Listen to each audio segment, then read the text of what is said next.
Everyone, Keto Comic here. Welcome to Sunday Bloody Sunday. You can tell this is real life and unedited. I'm coming to you from the beautiful lake at Lowell, Arkansas, where I was competing in the funniest comedian in the Heartland competition. I made it to the semifinals. Went from 30 comedians down to 12. And then, unfortunately, I was eliminated by 1 or 2 points, less than a 2 point margin in the semifinals. But you know what? There were comedians there that have 15, 20 years experience who went on to win it. So I'm only about 4 to 5 years in my stand-up career. So I am absolutely proud of that performance. So it was a great, it's a great learning experience. I got a lot of feedback, and I'll know how to improve for next time. All right, so today, Sunday Bloody Sunday, we're going to tackle the case of Dr. Amy Bishop, who was Harvard trained, and you'll understand why I'm naming that in just a little while. But this is her picture here, and I just realized that I have the same haircut as her, so I might need to rethink my haircut. But anyway, let's get into it, shall we? Okay, everyone, I apologize. The lighting outside, because it is very overcast today, is not the best, but I thought you would appreciate the lake view behind me instead of just the back of the RV or my normal office setting back home. So anyway, Amy, this is a very interesting case because this happened again not far from my hometown. I had long moved away by then, but it's still very interesting study, I think. But this is her, Dr. Amy Bishop. She had a PhD in genetics. So of all the killers that we've looked at so far, this is definitely what you would call the most highly educated one. But let's get into it. She was born April 24th, 1965 in Braintree, Massachusetts, which is a suburb of Boston. She was the daughter of Samuel and Judith Bishop, her father was a college professor at Northeastern University in Boston, Massachusetts. She also had a younger brother, Seth, who was approximately 4 years younger. The entire family was highly educated. As I said, dad was a college professor, mom was highly educated, even though she was a homemaker at the time. But there wasn't a whole lot of TV watching that went on in their house. Let's put it that way. They were always interested. They were all musicians. Amy showed a huge proficiency for playing the violin as a child. Her mother was also a musician. So there was a lot of cultural and artistic pursuits going on in that house rather than television watching. Everybody was an academic. Everybody was a geek. Everybody was an artist of some sort. So it was a pretty educational house to grow up in, I'd say. From the first, Amy had a high sense of competition. She didn't like to lose, and that intensified when her brother Seth was born around 1969. When he came into the picture, there was a lot of sibling rivalry. They fought a lot. Academics came easier to Seth than they did to Amy, so she was always jealous of that. She really had to study to make A's. He seemed to be able to half it and make A's, just that type of person. And I know I had to work hard to make mediocre grades in high school, but and then when it came a lot easier to some cousins of mine, so it was just kind of annoying. So I understand how she feels about that. And it's not unnatural for there to be sibling rivalries. I mean, we all know that. But just bear in mind, it was a traditional white collar kind of growing up, upper middle class suburb of Boston, and just some normal sibling rivalry going on. Let's move on. They both attended Braintree High School. Again, still sibling rivalry with grades coming much easier to Seth than they did to Amy. In 1982, after graduating from Braintree High School, she went on to attend the college where her father taught, Northeastern University in Boston, to pursue a bachelor's degree in chemistry and biology. So she was definitely she wanted to be in a STEM career, which, if you don't know what that means, it's science, technology, engineering, and math, STEM. Often considered the best majors to go into if you go to college because they're always high paying. So she definitely knew she wanted a career in the sciences, so she went on to pursue a bachelor's degree in science, biology, and chemistry, and some work in genetics, which would play into her later career. Her brother also entered Northeastern University about 3 years after his sister, and again, his grades came a lot easier than her grades, so her feeling of sibling rivalry began to intensify. Also, around this time, Seth joined the rifle team at Northeastern. So there were two parts to this, but Samuel went out and bought a rifle for both Seth to practice for his rifle team, and also because their house had been burglarized. And this was in 1986. So there was a weapon in an otherwise unarmed household, which this is the Northeast, not unusual. It's not like down here in the South where we're normally armed to our teeth. But so he bought it for home protection, and it was normally kept unloaded. That's key. So December 6, 1986, both kids were home for the weekend. Seth had gone grocery shopping with Judith, the mom. While there, later on in a police deposition, Amy said that she became nervous about the break-in while she was there alone and decided to get the rifle, for protection. As I said, it was kept unloaded, so she got the rifle, she found shells, she loaded it, and she waited for her family to come home. Well, Seth and Judith came home. They walked through the kitchen door. They placed the groceries on the counter. This is according to Judith's later testimony in both trial and to the police. Their backs were to the door leading into the dining room and the stairs where Amy came down with the loaded rifle. She walked into the kitchen. They both turned around and looked at her. She had the gun. She had the rifle, her hand over the trigger area and another hand over the barrel. And she pointed it at them, and immediately her mother said, "Be careful, you're going to hurt someone with that, it could go off." But she looked at Seth and said, "I can't get this unloaded, can you help me?" Well, of course, Seth stepped forward to take the rifle and attempted to kind of walk around to take it from the barrel, but Amy kind of swung, keeping the nozzle on him, and at that time, her hand made a slight movement, according to her mother now, and the rifle went off, the barrel emptying into Seth's chest. Immediately, Seth dropped to the floor. His mom dropped down to check on him. She screamed while she grabbed the phone to call a neighbor of theirs who was a registered nurse named Debbie. She called. No one was home, which I think was stupid. Then she immediately dialed 911 and told Amy to run next door and get Debbie to come over and help Seth.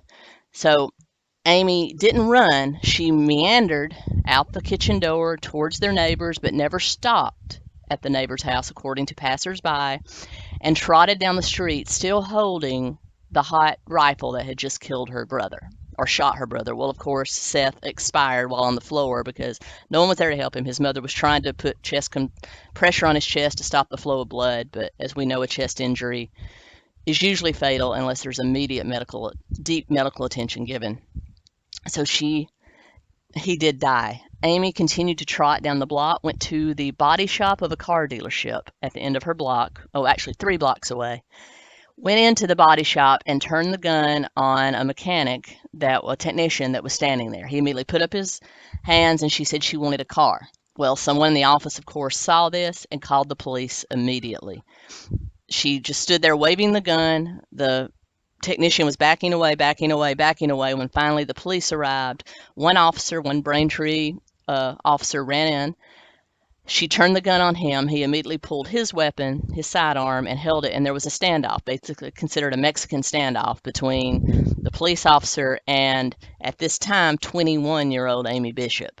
So all the time he's convinced her to put down his gun. Now, the 80s must have been an entirely different world, because I know now if you've got a gun drawn on an officer, they're most likely going to shoot you. They're not going to waste their time trying to get you to put the weapon down. It may have also had something to do with the fact this is an upper middle class neighborhood and she was a white female.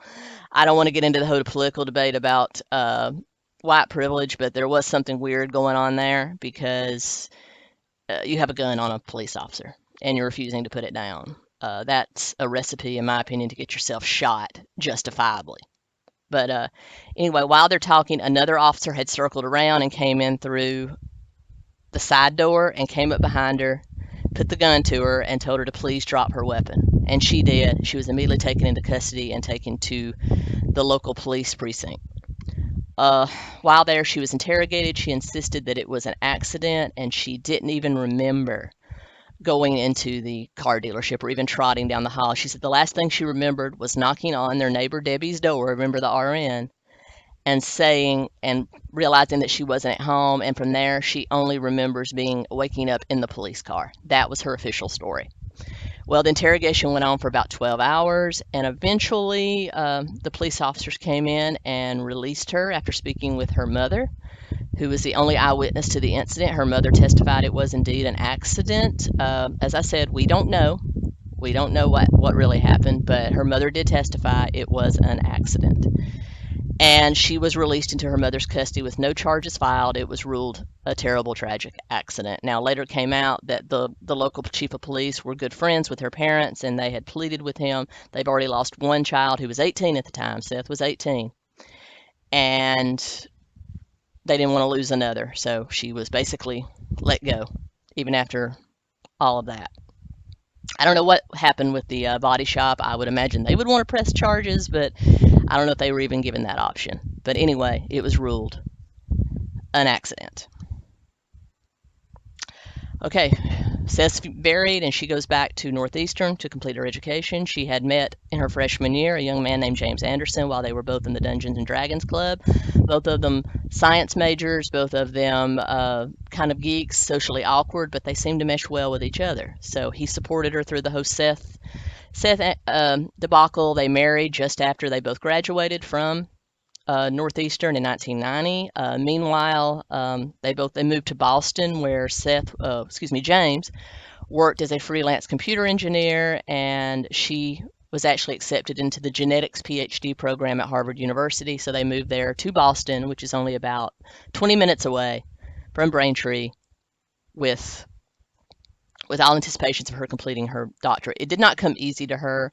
She barely passed from all indications, but she did complete her PhD in genetics at Harvard within 5 years. And then she went on to take a string of low-paying research jobs. Research is very important, but lots of times, especially when you're just out of your doctoral training, you do what they call a fellowship, and those don't pay. They're part schooling and part job, so they don't pay a whole lot. And that's what she was doing. She went from research job to research fellowship to research job, very low paying. So the family was struggling. In the meantime, they had 4 children. As I said, James was working as much as he could as a computer engineer, but they always had financial problems, which eventually she got a higher paying job at Boston Children's Hospital, which is a teaching hospital in the Boston area for most of the local Boston medical schools. So it was a very prestigious job, one that would have led her to a lot of good jobs. And she worked exclusively with the herpes virus while there. I mean, there were some studies going on how to develop a vaccine for both oral and genital herpes. So she worked exclusively in their research department with that. But there was a lot of problems. Her supervisor, Dr. Paul Rosenberg, wrote her up several times for having temper outbursts in the lab, not getting along with coworkers, just generally being a nasty person. He said that her work was excellent, but her interpersonal skills were terrible.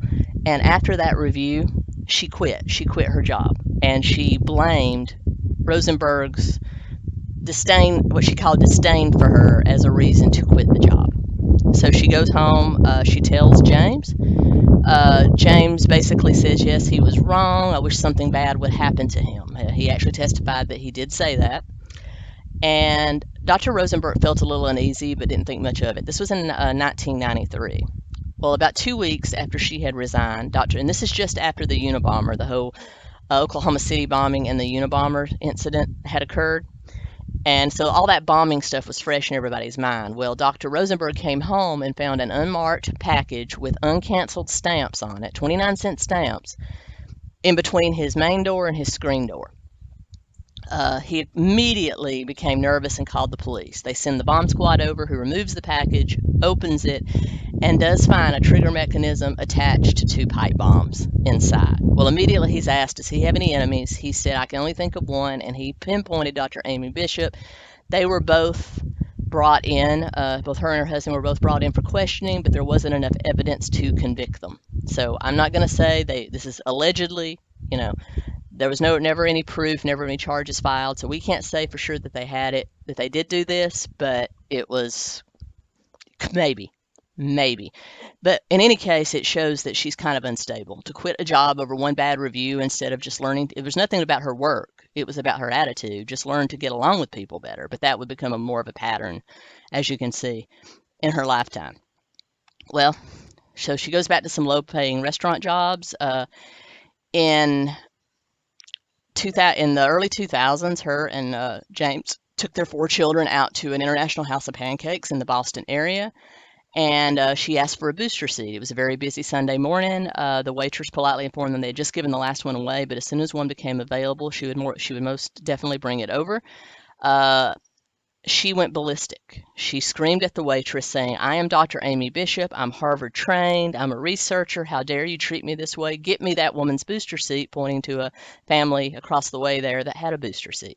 The waitress immediately said, "No, we can't do that. I'm going to have to ask you to leave if you don't calm down." Well, of course, there was no calming her. She walked over to the family, proceeded to try to take the booster seat. Of course, that mom stood up to defend her child, and Amy actually punched her in the face. Well, the police were called, and still, for some reason, she was never charged. The incident was dropped. I think maybe they had to pay the woman's medical bills, but that was it. She was never arrested. These are 3 things in her past where she was never charged. What's up with the Massachusetts police force? I better never do a show in Massachusetts. They might come for me. But literally, what was up in the 80s and 90s with the Massachusetts police? This is a dangerous woman who you have records of other incidents. Take her into custody. But they didn't. No charges filed. At that point, they were applying for jobs out of state. They felt they had went as far in the Boston area as they could. And in 2003, she was hired as an associate professor of biology and genetics at the University of Alabama at Huntsville, which, contrary to popular belief, the University of Alabama system is very well respected in medical and biotech research. It's a heavily researched school, so this was a good position. And she felt that in a smaller town like Huntsville, Alabama, which was highly STEM-oriented, science, technology, engineering, mathematics oriented, that both her and James would flourish there because it's where the Huntsville Space Center is. NASA has a huge preference there. The University of Alabama system is there. It's a good place to be a scientist, quite honestly. It's one of the few scientific hubs in the whole state of Alabama, and I can say that because I live there and I'm from there. But so she goes to UAH, and at first she flourishes. Her students love her. She would always stay after class to help them. She would give them extra credit on tests and papers if they needed it. She was a good professor. And also at most state colleges, particularly a university like UAH, you are required to research and publish in scientific journals, peer-reviewed journals. And guys, I am sorry for the hot mess hair, but the wind is blowing it, and frizziness and moisture. I'm sorry. But so you have to publish and you have to research a lot. And she did. She published 2 to 3 articles a year in peer-reviewed journals to excellent reviews. Peer-reviewed journals are scientific and research journals where your articles are put up to the scrutiny of others in your field. So you can't bullshit on those. I mean, so she did. She did do that type of research to rave reviews. And also, her and James, together with his computer engineering know-how and her scientific know-how, developed an electric petri dish which would keep cells alive longer. Most petri dishes have a substance in the bottom that allows bacteria and viruses to grow so that you can look at it, but cells would die quite rapidly. Well, they developed a heated petri dish that was electric that would allow the cells to survive much longer, and it brought in $1 million in research funding to the university. Well, and then also, once the patents were approved, James and Amy could expect a huge payout from whatever company decided to purchase it for them. So they were on easy street, and Amy took that as a sign that she could go on cruise control. So she began being slack in her classes. Complaints from students began coming in that she was simply reading from the textbook, wouldn't really give extra credit, stay after class, help anyone, would basically call them stupid if they didn't get the lecture the first time. So it was like a complete 180 with her. And also she stopped publishing. She went from doing 2 to 3 articles a year and doing research that brought in money to practically publishing 0. Well, in 2009, she was up for tenure. And at public universities and some private, you get what you call tenure. When you've been at the university 5 to 7 years usually and you have a good record, they will give you tenure, which means unless you burn the school down or you kill someone, ironically, you can't be fired. And it's a great, you have pension, all that good stuff. Well, she just knew she was going to get this. Well, unfortunately, it was denied because of her lack of research and student complaints and just general her attitude, even though it was good when she first got there, had done another 180 and she was back to being the old Amy Bishop, who's I'm Amy Bishop, Harvard trained. That kind of thing where her coworkers didn't really like her. And guys, we got some rain starting to come down, so I apologize. Um, in 2009, her tenure was denied. Finally, she did do an appeal, but in February of 2010, that appeal went nowhere. But she had pestered people to do a petition, students and teachers alike. A few of them came to her side, but for the most part, the university was done with her. You're of no use to us. You're not publishing. You're lazy. We don't want you, and your contract will be up in spring of 2010, which meant she had one more semester to teach. Well, February 12th, 2010, Amy arrives late for her 10 a.m. class. Hey everyone, we're back. Best laid plans of mice and men, right? It started pouring, so I had to get out of the rain, but at least the lighting's better here. So I'm continuing this from the RV. As I said, just wanted to give y'all some different scenery, but let's get back to it. So Dr. Bishop arrived late, February 12th. It was a Friday at 10 a.m. for her 10 a.m. class at the Shelby Center for Science and Research at the University of Alabama at Huntsville. This is a picture of that building. She taught on the first floor. She normally carried a purse, but that day students noted that she was carrying a large canvas bag instead of her normal purse. And if they only knew what was in that bag.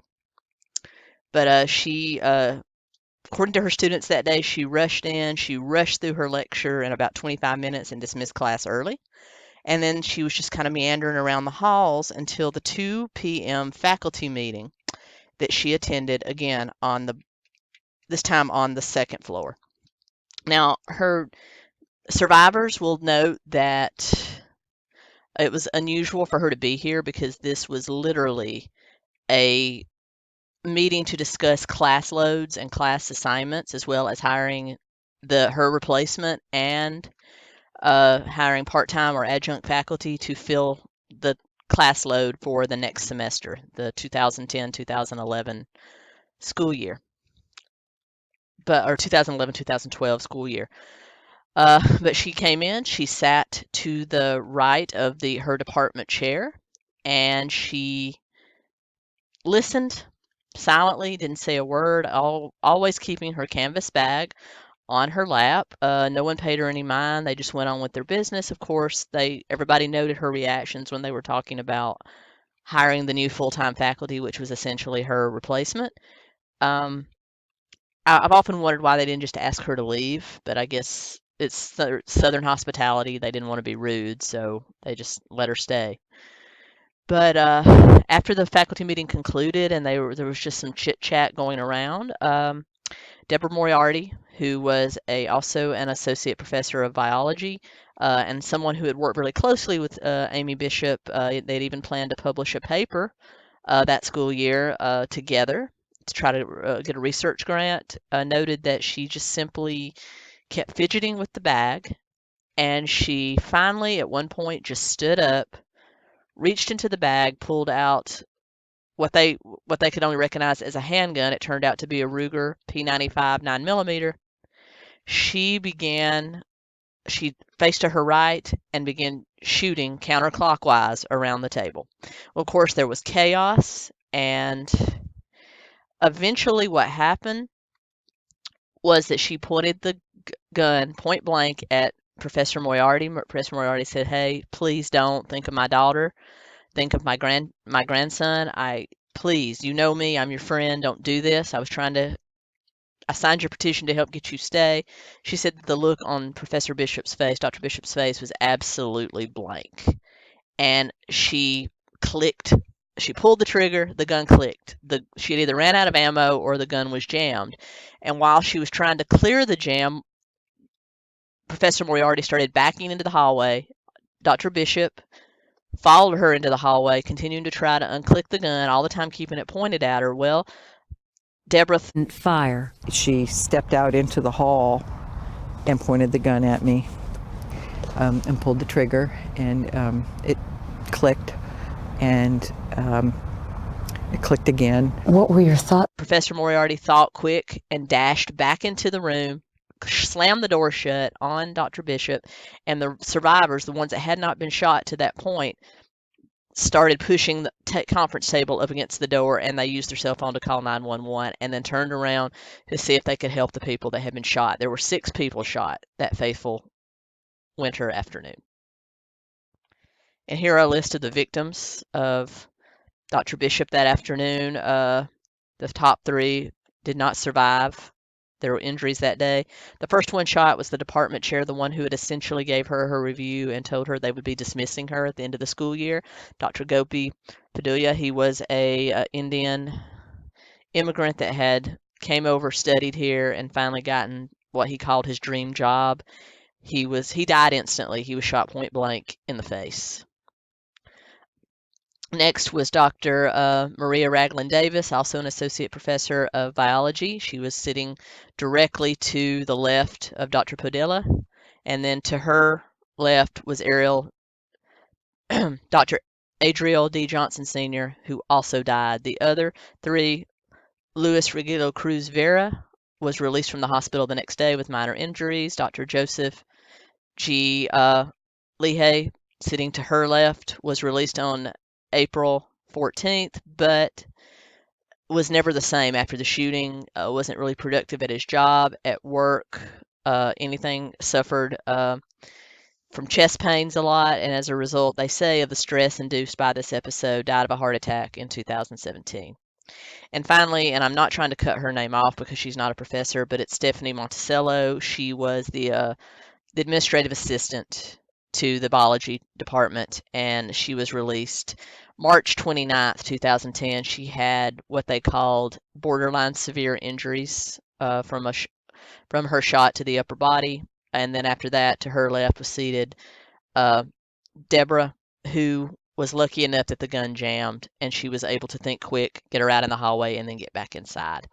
And most of the testimony, there was actually 9 staff and faculty members in that room. 6 of them were shot, 3 of them died. So a moment of remembrance for the 3 that were deceased. No one really saw what happened to Dr. Bishop right away. She was no longer in the hallway, but essentially she had walked calmly to the second floor restroom, women's room, and according to people that were in the restroom, she just entered.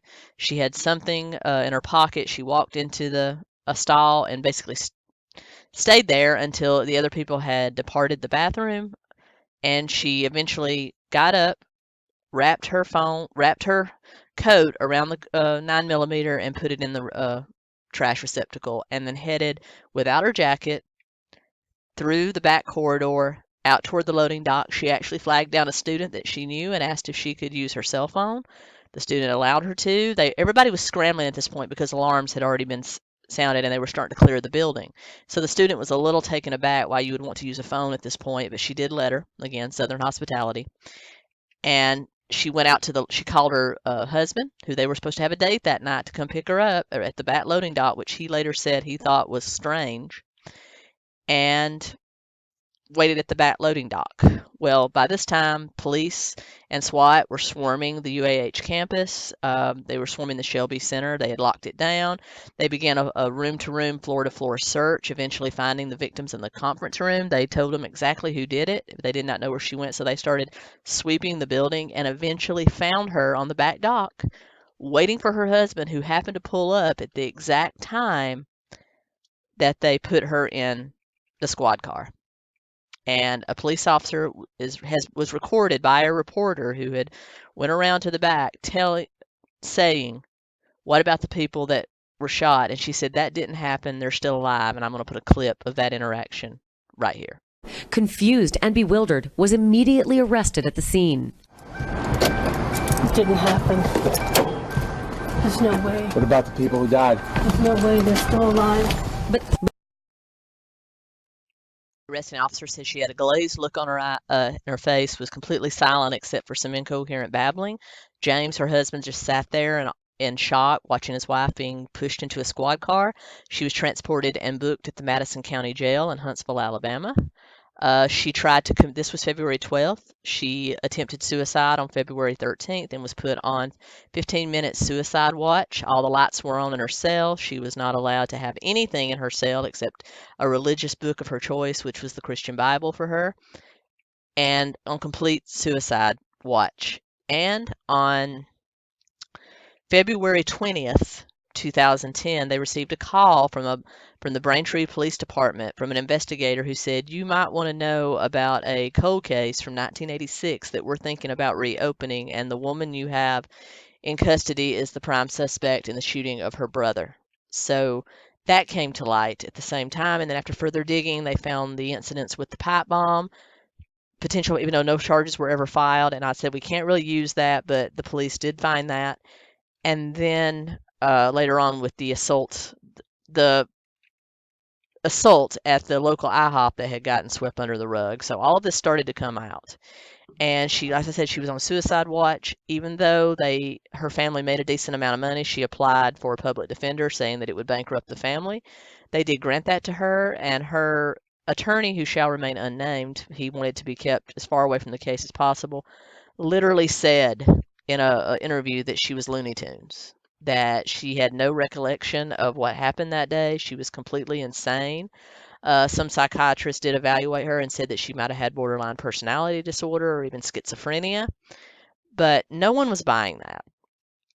And they wanted to pursue the death penalty in her case, but a plea deal was reached after a family of one of the victims, who they didn't really name, wrote a letter to the judge asking for leniency, and the DA asking for leniency, that they would receive no comfort from taking another human life. So she was offered life without parole, and she took it. And this was basically in retribution for both cases that had been reopened by this point, both her brother and this, that if she would plea it out, she spent the rest of her life in prison. They would not pursue the death penalty. And so she currently resides. September 24th, she was sentenced to life in prison without the possibility of parole. No appeals. In September 2013, she did file for an appeal with a new attorney, saying that at the time she was not mentally capable and did not understand all the specifications of the plea deal. The Alabama Supreme Court denied that, saying that she was absolutely coherent, that they would not have allowed a plea deal to go through without it was fully explained to her. She acknowledged it. She signed. This is her punishment. And also in 2012, she was charged with assaulting another inmate and a prison guard at the Julia Tutwiler Prison for Women in Wetumpka, Alabama, and that's where she sits. No formal charges or punishment were ever levied about the other inmate or the guard, but she was placed in solitary confinement for a while, and she literally sits in jail today for the murder of 3 people, attempted murder of the other 3 people, and supposedly for the death of her brother, though Massachusetts has not yet decided to commence with that. They are reinvestigating. So even though they agreed that she should accept this Alabama penalty and she sits in jail in Alabama, we still don't know what the outcome of that case will be. So there you have it, folks. Dr. Amy Bishop, Harvard trained, not too intelligent. What do you think? Do you think she was crazy? Do you think she actually had memory of the murders, or do you think this was cold calculating? Because Deborah Moriarty, as I said, the one that talked mostly to the police, the ones you saw in some clips that I had earlier, said that she did it execution style. She knew exactly who she wanted to kill first and basically went around the table doing that. So none of them were buying the insanity plea. So, but what do you think? And also, I'm going to end this with some commentary from James Anderson, her husband. And what do you think about him? Do you think he was she actually sent the pipe bomb to her former supervisor? Or do you think James is innocent in this? Do you think he knew it was happening, or do you think he's another innocent victim? Anyway, let me know. Thunder's starting to roll, so I'm going to take that as an indication I need to stop filming. So thanks, guys, for everything. Like, comment, share, subscribe. Ketosis, y'all. Keto comic. Out. To the whole why did this happen? How did it happen? And then how do I get up the next day and take care of the kids? How do I make sure that they're shielded, isolated, and insulated from this? Is that the... I told Mom's, not coming back for a while. And how's he taking that news? He's so far okay with that. So, but I've got to watch him like a hawk. Does he understand anything about what's happened? No. I said he's 8. I've talked to his teachers. I mean, nobody in the class understands. The kids they're too young to comprehend this.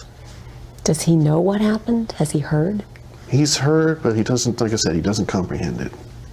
And your other 3 kids are teenagers, so they comprehend They this. comprehend. And how are they managing? They're holding together. That's all I can say. For now,